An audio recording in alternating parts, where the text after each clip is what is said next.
Hi, I'm doing this video to tell people about my road to a Crohn's diagnosis.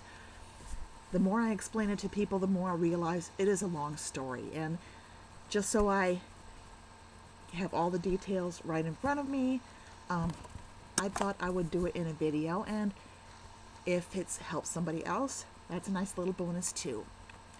On July 11th, 2012, I experienced what was my first flare-up of many. Although I didn't know it was a flare-up at the time. I had an upset stomach, and so, like many times in the past, I took Pepto-Bismol, but this time the Pepto-Bismol made my stomach ache worse. In about 3 hours' time, I threw up 4 times. Then I started getting cold sweats, and the sweats were so intense that the sweat falling off of my head into the toilet bowl sounded like rain dripping off of the roof edge. I already had an appointment made the next day to see my doctor for my annual physical. I made the appointment 3 months earlier, so I held out instead of going to the ER. At my appointment, I explained to my doctor what happened the night before, and her first thought was that my gallbladder was failing. So she ordered an ultrasound, and it showed my gallbladder was fine, but I did have small blockages throughout my intestine. I was admitted to my local hospital overnight and given IV fluids for dehydration, and I was sent home with prescriptions the next day.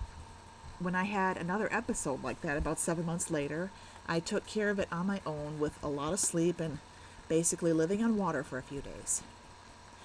In 2013, I had something else happen that I now know was a Crohn's issue. I had driven out of state for a funeral, and about 7 hours into the ride home, my stomach started stirring. And so my mom stopped at the gas station so I could use the restroom. I was shooting out both ends, and I realized later that my pains happened due to the meal I had the night before. And for anyone in the IBD world, you're probably going to laugh at this. I went with my relatives to a Mexican restaurant after the viewing at the funeral home, and I ordered deep fried potato wedges covered in taco meat, onions, tomatoes, cheese, and sour cream, and there was a side of ranch dressing to dip the wedges in. And I washed that whole mess down with an alcoholic drink called the Lucky Leprechaun. And I have to kind of laugh at myself now because I pretty much can't eat anything on that list. For the next 4 weeks, I would get cramping or nausea after I ate foods that were fried, spicy, or processed, and after I drank diet or alcoholic drinks. The nurse and practitioner that I met with after the 4 weeks were up concluded that I had irritable bowel syndrome, or IBS. I continued to omit the problem foods and drinks. I would end up having 2 more severe flare-ups after the IBS diagnosis, one in May and one in August. My mother was convinced that I did not have IBS because other people she knew that had it did not have problems as severe as mine. So for months I ignored her insistence that I get a colonoscopy. And I even joked to people that Mom would probably do the thing herself if she knew how. Well, 3 days after,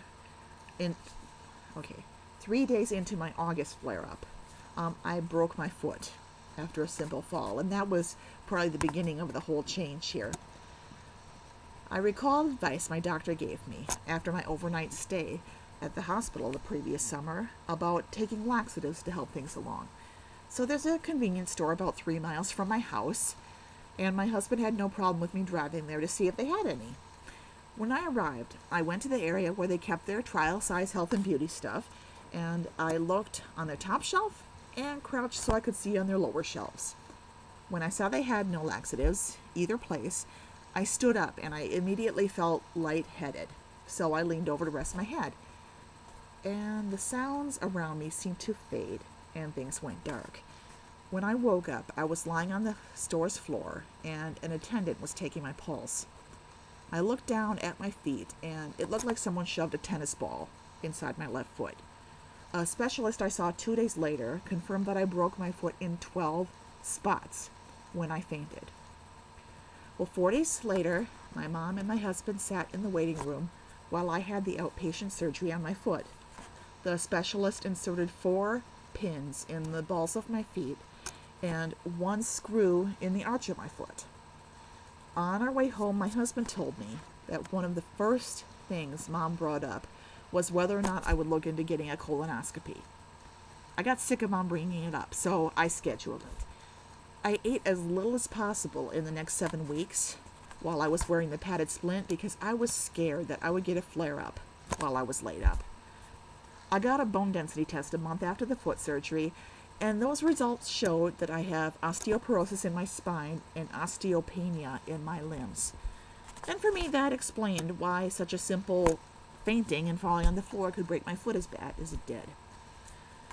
The day of my colonoscopy arrived, and when it was done, the staff informed my husband and I that it looked like inflammatory bowel rather than irritable bowel. So that night, when I got home, I looked up inflammatory bowel disease on the internet, and the first 2 diseases that came up were Crohn's disease and ulcerative colitis, 2 diseases that were in my family history. My doctor called me 6 days later and informed me that I had ulcerative colitis.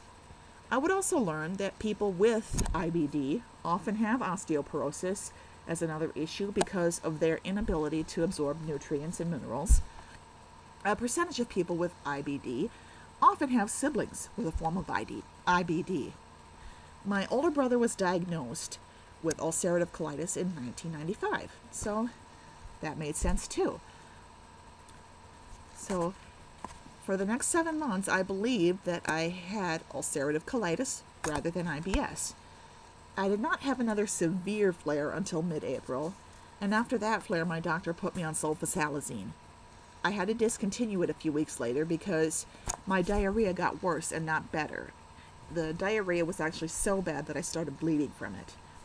When I told my doctor about this result, she referred me to a GI 40 miles from home. And on May 30th, 2014, I went to see the GI, and when he gets into the exam room, he asks me why I'm meeting with him. And I said, I'm here about my ulcerative colitis. You don't have ulcerative colitis, he says. In fact, your large intestine is perfectly normal.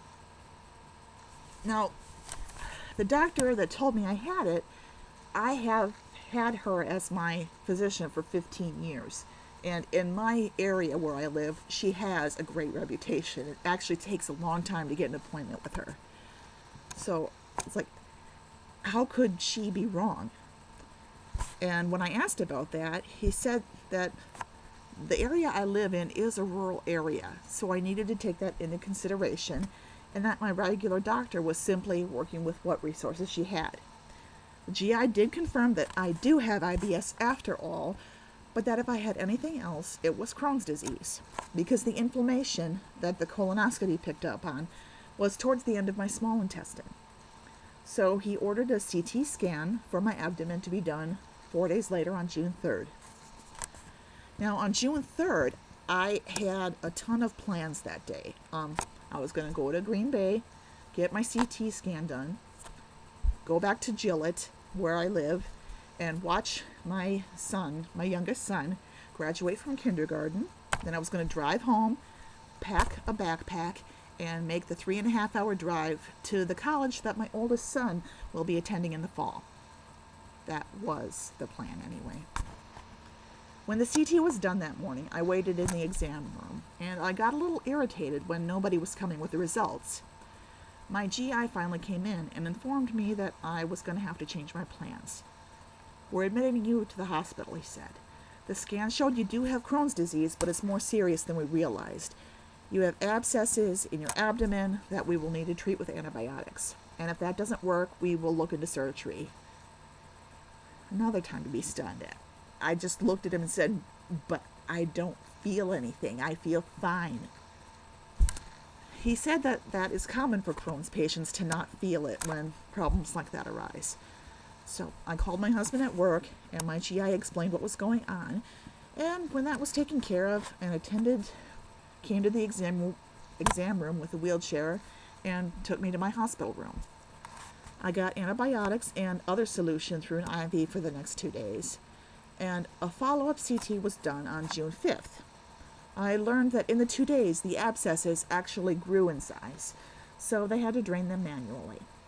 On June 6th of this year, I got my first Remicade infusion that morning, and in the afternoon I was sent home, so I was able to be home for my oldest son's 18th birthday that day. I read up on Crohn's as much as I could, but because Crohn's and ulcerative colitis are in the same family, there really wasn't much in the way of new information for me. At my follow-up with my GI, he told me I would need to get in the emergency room if I ever got symptoms of a severe flare again, because that was a sign of something wrong. I received a second Remicade infusion on June 20th of this year, and for the next couple weeks, I was happy because the Remicade seemed to be working. Until July 10th, when my youngest son, 6th birthday was that day. I developed the same cramping I knew all too well, but I did not want to go to the ER on my youngest son's birthday, so I took care of it as best I could. My pain subsided a couple days later, but about 4 days later it came back, and it was so severe that I couldn't walk or lay on my side.